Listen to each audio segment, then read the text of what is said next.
Porque a Polícia Federal desarticulou um plano do PCC que pretendia sequestrar e matar o senador Sérgio Moro e sua família.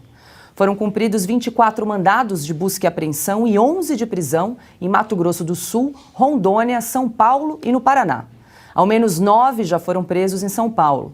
2 dos suspeitos continuam foragidos. Carros de luxo, motos, malotes com documentos e um cofre com dinheiro foram apreendidos. A PF revelou que os criminosos alugaram chácaras, casas e até um escritório perto de endereços de Sérgio Moro para monitorar o senador. Um dos esconderijos do PCC foi descoberto hoje. O vídeo mostra uma casa com paredes quebradas. Não há informações sobre a localização desse veículo. Sérgio Moro falou no plenário do Senado sobre os motivos dos planos do PCC. Não tenho, evidentemente, o detalhamento da investigação, mas o que me foi informado é que uma célula do PCC tinha esse planejamento de sequestrar a mim ou a minha família ou realizar esses ataques como uma forma de retaliação do trabalho que nós fizemos como juiz e principalmente como ministro da Justiça, quando nós somos duros contra o crime organizado, providenciamos isolamento das lideranças do PCC em presídios federais e igualmente mudamos o regime para que nós não tivéssemos mais comunicações com o mundo externo que não fossem monitoradas. E fizemos isso para proteger a sociedade.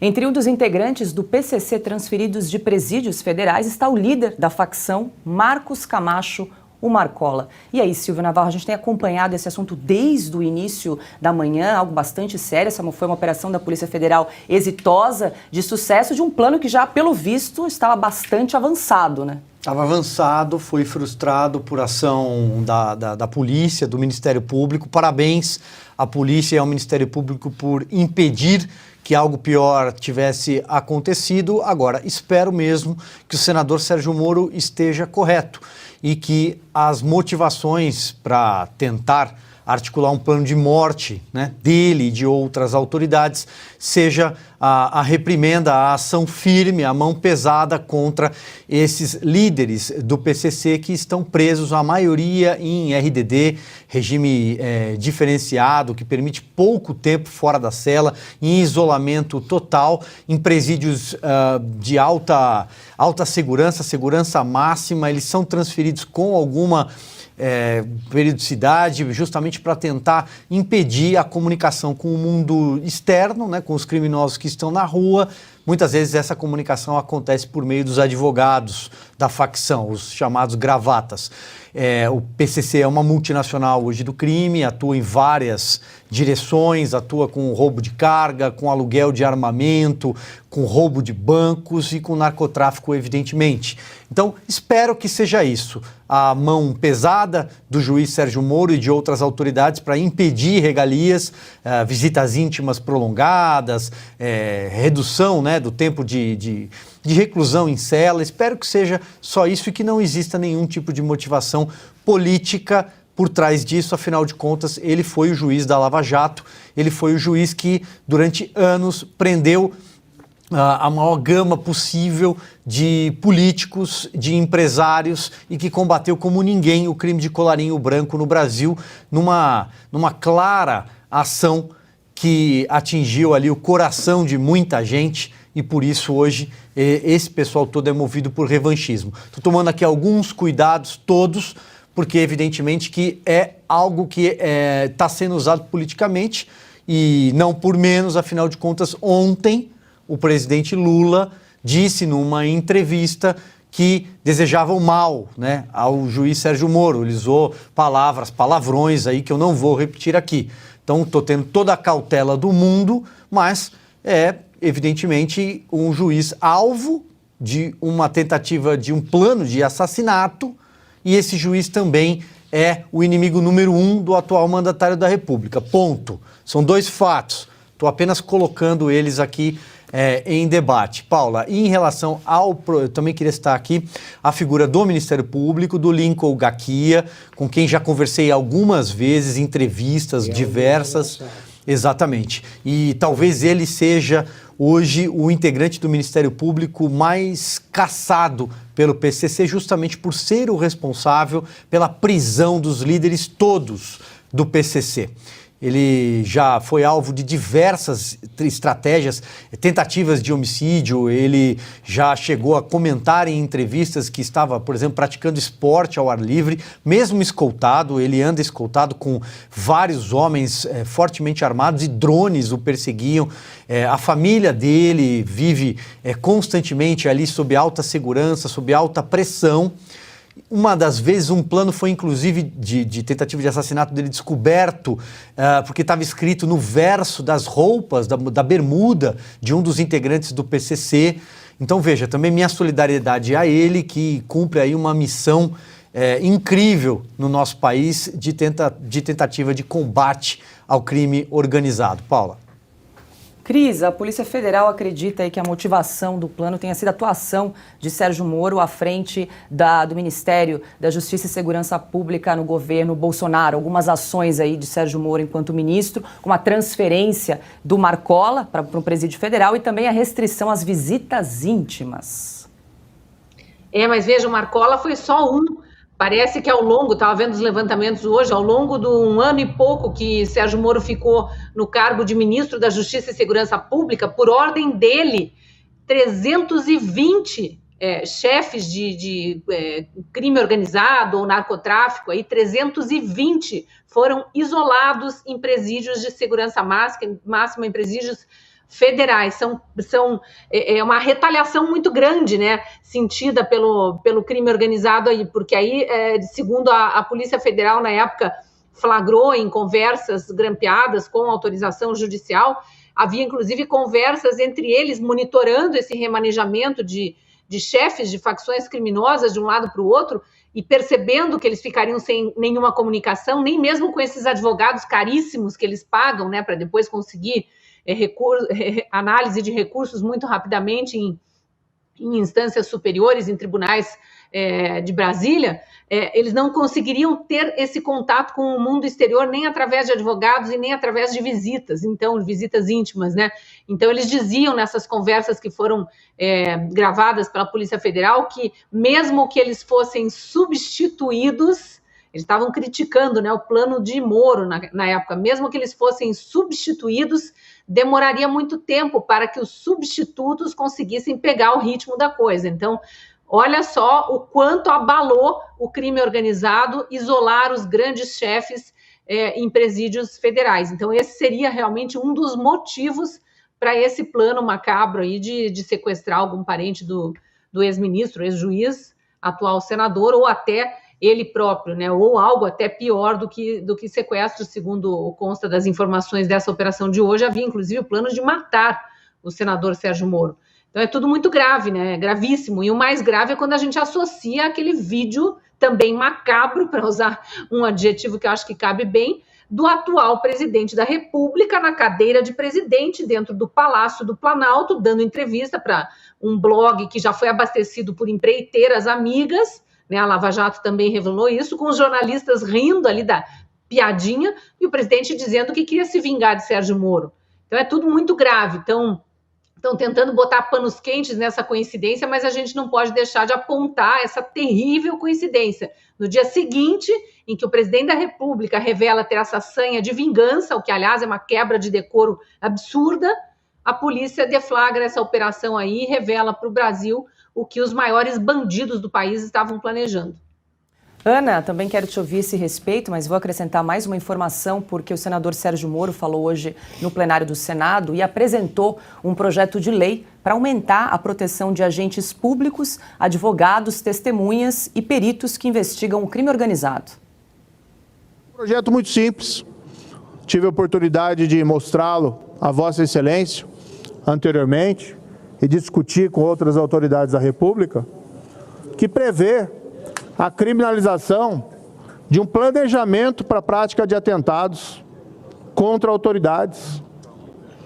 Que nós temos hoje um quadro no qual se fez todo esse planejamento e muitas vezes a polícia fica tolhida de tomar qualquer ação antes que se inicie a tentativa da prática do crime. que coloca em risco as autoridades. E aí, Ana? Eu acho muito pertinente esse projeto do senador Moro. Primeiro, a nossa solidariedade, né, não apenas ao Moro, mas à família também, a deputada Rosângela Moro, porque a vida dessa família nunca mais vai ser a mesma. E esse projeto do Moro é importante. Aqui nos Estados Unidos, recentemente, com essa farra dessa fronteira sul aberta, né, da administração Joe Biden, né, tanto criminoso entrando aí, criminosos dos cartéis mexicanos, e entrou aí também nessa leva terroristas que tinham um plano de matar o ex-presidente George W. Bush. E o FBI descobriu e eles estão presos até hoje, né? Acho que cabe muito esse projeto do Sérgio Moro no Brasil. O Brasil precisa. Agora, que infeliz coincidência, né? Ontem, o atual presidente da República Federativa do Brasil, no seu cargo de chefe do Executivo, de comandante das Forças Armadas, diz que queria ferrar com o Sérgio Moro. E aí, hoje, acontece isso, acontece essa descoberta. Imaginem vocês se em uma entrevista o presidente Bolsonaro diz que adoraria ferrar com um ex-juiz que hoje é um senador. E no dia seguinte, a Polícia Federal descobre um plano de milicianos, por exemplo, né, que eles adoram associar o presidente Bolsonaro a milicianos, um plano de milicianos de matar essa mesma pessoa que o presidente Bolsonaro haveria mencionado. Ou seja, estaria em todos os jornais, todas as manchetes, especiais estariam sendo colocados na TV 24 horas por dia. E o que nós temos, como a Cris disse, jornalistas rindo. O senhor quer ferrar com Sérgio Moro. Esse é o nível de imprensa que nós temos hoje, de joelhos, né? Agora, fica o questionamento. O que aconteceu ontem, a fala do presidente Lula, mas esse plano hoje, isso não dá para ser configurado como um ataque às instituições? O STF não vai se pronunciar? Isso não é terrorismo, não? Você descobrir um plano aí de assassinar um ex-juiz e um atual senador, se isso não for um ataque às instituições, né? Um homem que fez parte do campo judiciário e hoje do campo legislativo da nossa República, isso não é considerado um ataque às instituições?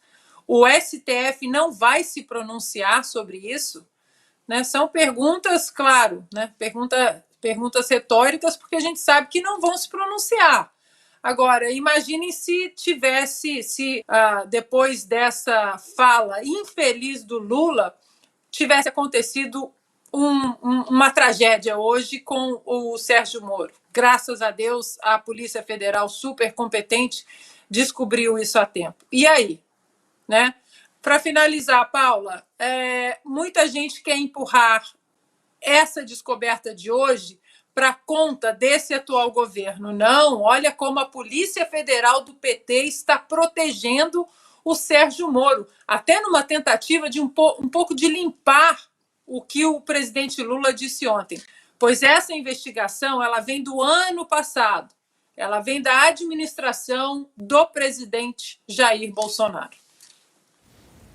Augusto, quero te ouvir também, mas vou trazer aqui a declaração da Rosângela Moro, mulher do senador e deputado federal, que também se manifestou no Twitter, abre aspas. E sabe por que as ameaças? Porque tiveram coragem de, com seu trabalho, enfrentar o crime organizado. Com um bandido não se negocia. Como esposa e mãe, aliviada. Como deputada, fortalecida para trabalhar em leis ainda mais duras para combate ao crime organizado e para que membros de instituições tenham segurança jurídica e pessoal para fazer a coisa certa. Fecha aspas. Nós temos repetido aqui exaustivamente que um dos grandes perigos que o Brasil corre é se transformar numa espécie de Colômbia do tempo dos anos 90, 80, 90 do século passado, quando dois cartéis no narcotráfico, de Medellín e de Cali, foi a época do Pablo Escobar, que foi eleito deputado, inclusive. Foi a época em que os cartéis fizeram o diabo na Colômbia e mostraram que dominavam o país. O PCC emite sucessivos sinais há muito tempo de que é uma facção, uma organização criminosa que figura entre as maiores do mundo, tem dimensões comparáveis à máfia dos bons tempos para os mafiosos e é vista como uma coisa pequena, desimportante pelas autoridades, sobretudo por este governo e pelos demais poderes. Legislativo, judiciário e executivo não prestam a devida atenção no crescimento perigosíssimo do PCC. O PCC, em 2003, portanto há 20 anos, ordenou a execução do juiz José Antônio Machado Dias, de Presidente Prudente. Ele foi assassinado e os responsáveis pelo assassinato, pela execução, foi morto na rua, por integrantes do PCC designados para tanto, e os autores do crime hoje eles recebem uma pensão vitalícia, paga ostensivamente pelo PCC. O primeiro governo que encarou o PCC de frente, que olhou para o problema, está sem desviar, né, para outro lado a vista, foi o governo Bolsonaro e, sobretudo, foi no período enquanto comandou o Ministério da Justiça e Segurança Pública. Foi o Moro que fez questão de acrescentar de completar o nome, porque o ministro da Justiça é da Segurança Pública também. Foi a primeira vez em que se começou a traçar a política nacional de segurança que o Brasil não tem e que o Lula, por motivos óbvios, não faz. Eu não comentei o tema anterior, agora é muito simples. O Lula está querendo deixar sob sigilo as visitas ao Palácio, porque até ele sabe que, o crime de formação de quadrilha ou bando é tipificado com muita simplicidade. Reunião de mais de três ou mais pessoas com o plano de cometer algum delito. Se você fizer uma reunião do Ministério, você pode prender aí de 4 em 4 o Ministério inteiro. Voltando ao que nos interessa agora. A lei de segurança, a política de segurança nacional não existe e o PCC faz o que quer. Controla as cadeias, fecha acordos com governos estaduais, depois de apavorar as populações das capitais e de outras cidades. Uma organização criminosa, e são todas parceiras, tem a rivalidade ali interna entre os criminosos, mas eles se juntam contra os homens de bem e poupam criminosos. Não por acaso é só gente honesta que entra na mira de pessoas assim, como é o caso do senador Sérgio Moro e do promotor Lincoln Gaquia. Esses têm a vida atrapalhada. Agora, o Lula soltou uma frase num momento infeliz para ser brando, que arque com as consequências. Imaginem o contrário. O que estaria dizendo a imprensa hoje, se o Bolsonaro diz, para usar uma palavra com F mais suave, o Bolsonaro diz num dia que quer ferrar com o Lula e no dia seguinte se descobre esse plano. Os oportunistas do PT já estão com essa conversa de que o plano foi executado pelo Lula, foi a ordem do Lula, imagina, do ministro Flávio Dino, para mostrar que protege adversários. Como foi lembrado aqui, essa operação é do ano passado. No ano passado tem nada a ver com o governo Lula. A Gleisi, como veremos, já fala, não, olha como o Lula é generoso.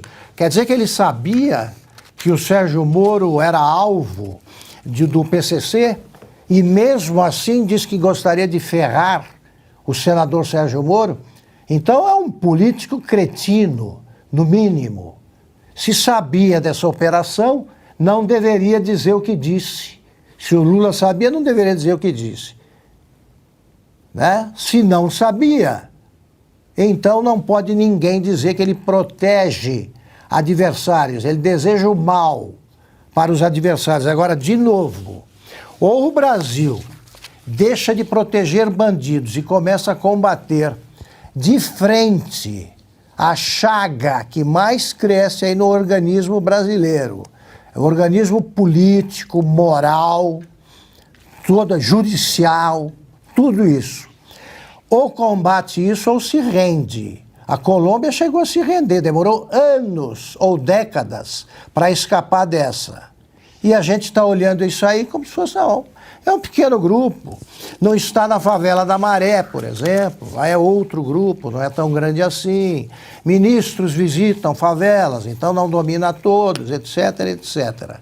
O povo brasileiro deve prestar atenção nisso, sobretudo no momento em que milhares de inocentes estão presos, não cometeram crime nenhum, por causa dos acontecimentos de 8 de janeiro, quando algumas pessoas cometeram crime sim, mas o governo não foi capaz de identificá-los até agora, as instituições não foram capazes, e o PCC permanece em liberdade. Permanecem em liberdade também assassinos de juízes. Não seria a primeira vez em que um juiz morreria executado pelo PCC. Diga lá rapidinho, Silvio. É só porque o Augusto falando da Colômbia, é inevitável, né, a gente lembrar que a carta inaugural do Foro de São Paulo, lida aqui na cidade de São Paulo em 1990 pelo Pedro Antônio Marim, que era conhecido como Tiro Firro, era o líder das Farc, foi lida. E quem faz parte do Foro de São Paulo? O PT. Bom, posso acrescentar uma coisinha rapidinha. O nosso advogado preferido da esquerda brasileira, o Antônio Mariz de Oliveira, disse naquele jantar do saidão da Lava Jato que o crime já aconteceu, punir para quê? E o que ele acha que deve ser feito com os criminosos capturados hoje? O crime não aconteceu, prender para quê?